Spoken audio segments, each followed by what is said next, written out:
నమస్తే అండి, వజ్రేశ్వరి వీడియోస్కి స్వాగతం. నేను ఇవాళ Kaushalam exam work from home AP వాళ్ళకి సంబంధించిన వీడియో ఒకటి చేస్తున్నాను. ఇది మెయిన్ వచ్చేసి ఇది కౌశలం వెబ్సైట్ అండి. దీనిలోకి లాగిన్ అయిన తర్వాత మీ ప్రొఫైల్స్ అన్నీ ఫిల్ చేసుకోవాలి. ఆఫ్టర్ దెన్ ఫిల్ చేసుకున్న తర్వాత కొత్తగా రిజిస్టర్ అయిన వాళ్ళకి ఇక్కడ నో అసెస్మెంట్స్ అని వస్తాయి. ఎగ్జామ్ రాసిన వాళ్ళకి మాత్రం skill assessment, communication skill assessment అని చెప్పేసి చూపిస్తుంది. నాకు వచ్చేసి February 5th ఎగ్జామ్ ఉంటుంది అని చెప్పేసి నాకు January 30 మెయిల్ అండ్ మెసేజ్ రెండు వచ్చాయి. నేను మా నేటివ్ ప్లేస్కి వెళ్ళి ఈ ఎగ్జామ్ రాసి వచ్చాను. బట్ ఆఫ్టర్ ద ఎగ్జామ్కి ఎప్పుడైతే ఎంటర్ అయ్యి ఆ క్వశ్చన్ పేపర్ చూసానో నేను షాక్ అయ్యానండి. బికాస్ నేను 2008లో డిగ్రీ బీఎస్సీ గ్రాడ్యుయేషన్ కంప్లీట్ చేశాను. దాని పరంగా దాన్ని బేస్ చేసుకొని ఎగ్జామ్ మాత్రం కండక్ట్ చేస్తున్నారు. నాట్ ఓన్లీ ఇక్కడ పేరుకి యాప్టిట్యూడ్ అండ్ రీజనింగ్ మాత్రమే ఉంటుంది. కానీ ఇక్కడ అడిగిన క్వశ్చన్స్ చూడండి. A line graph records speeds meters per second of two runners A and B at 4 consecutive time points. A is equal to అని చెప్పి B is equal to అని చెప్పేసి ఇచ్చారు. ఇవి యాప్టిట్యూడ్ అండ్ రీజనింగ్లో 10 క్వశ్చన్స్ ఉంటాయి, సైకోమెట్రిక్లో 10 క్వశ్చన్స్ అండ్ టెక్నికల్లో 20 క్వశ్చన్స్ ఉంటాయి. Total 40 questions, 40 minutes time ఉంటుంది. But అందరూ ఎవరైతే ఈ ఎగ్జామ్ రాయాలి అని వెళ్తున్నారో యూట్యూబ్లో వీడియోస్ చూసి అవి ఇవి ప్రిపేర్ అవ్వద్దు. దయచేసి మీ ఎడ్యుకేషన్ బ్యాక్గ్రౌండ్ని బట్టి మాత్రమే వాళ్ళు ఎగ్జామ్ని కండక్ట్ చేస్తున్నారు. This is my own experience అండి. చాలా అంటే చాలా ఇదిగా ఉన్నాయి, క్వశ్చన్స్ చాలా టఫ్గా ఉన్నాయి. ఫ్రెషర్స్కి అయితే అంటే ఫ్రెష్గా పాస్ అయిన స్టూడెంట్స్కి మాత్రం రాయగలరేమో మేబీ. నాది ఆల్మోస్ట్ 18 years అయిపోయిందండి నేను ఈ క్వశ్చన్స్ అన్నీ చదివిన తర్వాత.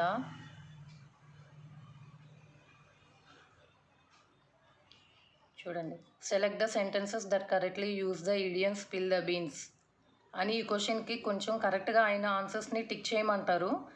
3లో ఏ ఒక్కటి తప్పు పోయినా ఆ బిట్ తప్పు కింద కరెక్షన్ చేసి 0% అని చెప్పేసి ఇస్తారు. ఇది ఇమీడియట్ రిజల్ట్స్ ఇచ్చేస్తారండి. మీరు అసెస్మెంట్ సబ్మిట్ చేసిన వితిన్ సెకండ్స్కే మీకు రిజల్ట్ కూడా ఇచ్చేస్తారు.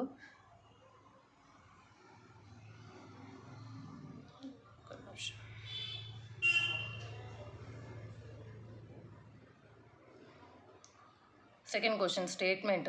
Despite heavy and expensive advertising over several months, product-wise sales have stagnated. Which single argument is the most convincing explanation? ఇది యాప్టిట్యూడ్ అండ్ రీజనింగ్లో సెకండ్ క్వశ్చన్ అండి.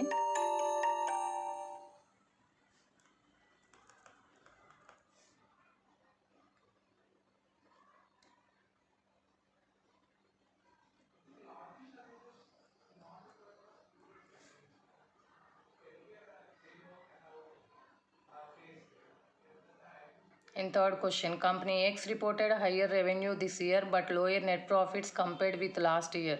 Which one of the following is the strongest argument అని ఇచ్చారు. And ఇంకోటండి, ప్రొఫైల్లో మీరు ఏదన్నా job చేసి already experienced అయ్యుండి మీరు ఏదన్నా రెజ్యూమ్ అప్లోడ్ చేసినా దాన్ని బేస్ చేసుకొని కూడా కొన్ని క్వశ్చన్స్ అడుగుతున్నారు.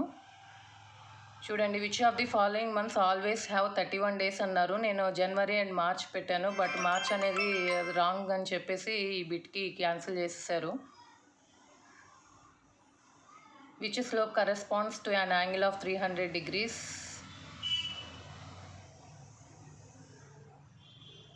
And public campaigns encourage healthy eating and surveys report increased consumption of fruits and vegetables at production level.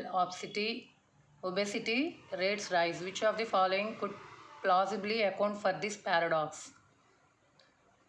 Select all that apply అన్నారండి. నేను సెలెక్ట్ చేశాను, బట్ ఈ రెండు రాంగ్ అవటం వల్ల అది తీసుకోలేదు.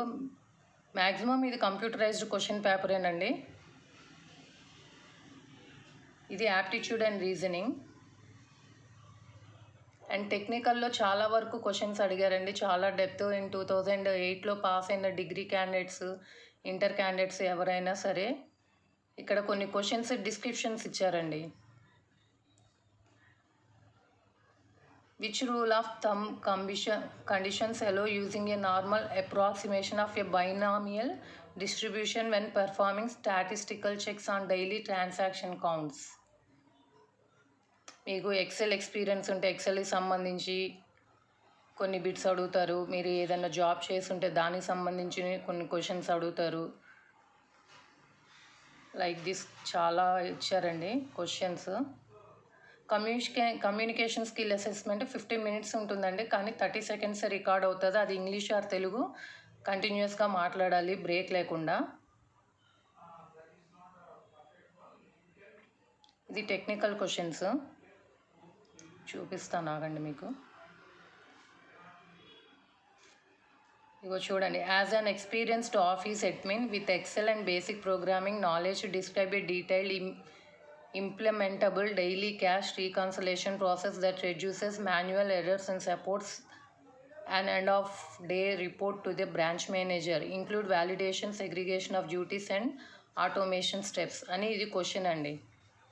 మనం ఈ క్వశ్చన్కి కింద డిస్క్రిప్షన్ 500 characters రాయాలి. అలా నన్ను 10 questions అడిగారు. Next, design an experiment to measure the specific heat capacity of a metal sample using basic lab apparatus. ఇవన్నీ వచ్చేసి ఫ్రెష్గా కంప్లీట్ అయిన గ్రాడ్యుయేషన్ ఆర్ ఇంటర్ స్టూడెంట్స్ అయితే మేబీ చేయగలరు, మేబీ అదర్ టాలెంటెడ్ పర్సన్స్ కూడా చేయగలరు. నేనైతే డిస్క్రైబ్ చేయలేకపోయానండి, బికాజ్ 18 years గ్యాప్ వచ్చేసరికి నాకు ఏది గుర్తులేదు. ఎగ్జామ్ కూడా ఇలా ఉంటుందని నేను అనుకోలేదు. నేను కూడా ఆల్మోస్ట్ యూట్యూబ్ వీడియోస్ అన్నీ చూసి ఓకే యాప్టిట్యూడ్ అండ్ రీజనింగ్ చేయొచ్చు అన్న ఉద్దేశంతోనే వెళ్ళాను. బట్ అక్కడికి వెళ్ళి క్వశ్చన్ పేపర్ చూడగానే మైండ్ బ్లాక్ అయిపోయింది. దీని బదులు స్కిల్ అసెస్మెంట్, కమ్యూనికేషన్ స్కిల్ అసెస్మెంటే ఈజీగా ఉందండి. క్వశ్చన్ చదవగానే ఒక 4 minutes దాన్నే మైండ్లో రీడ్ చేసుకొని ఎలా చెప్పాలి ఏంటి అని లాస్ట్ 30 seconds రికార్డ్ చేస్తే ఆటోమేటిక్గా డిస్కనెక్ట్ అయిపోతుంది. సో దయచేసి వ్యూయర్స్ అందరూ ఎవరైతే ఏపీ కౌశలం ఎగ్జామ్ సర్వేకి వర్క్ ఫ్రమ్ హోమ్ ఎగ్జామ్కి వెళ్ళి రాయాలి అనుకుంటున్నారో, యూట్యూబ్ వీడియోస్ యాప్టిట్యూడ్ రీజనింగ్ అని చెప్పేసి అవని ఇవని ఈ వీడియోస్ చూసి దయచేసి ఎవ్వరూ ప్రిపేర్ అవ్వద్దు. బికాస్ మీ బ్యాక్గ్రౌండ్ని బేస్ చేసుకొని మాత్రమే క్వశ్చన్స్ ఇస్తున్నారు. ఇదైతే నా పర్సనల్ ఎక్స్పీరియన్స్ అండి, నేను ఫేస్ చేశాను కాబట్టి ఈ వీడియోని అప్లోడ్ చేయాలనుకుంటున్నాను. అది అందరికీ వ్యూవర్స్ అందరికీ షేర్ చేయాలని అనుకుని ఈ వీడియోని చేశాను. థ్యాంక్ యూ అండి.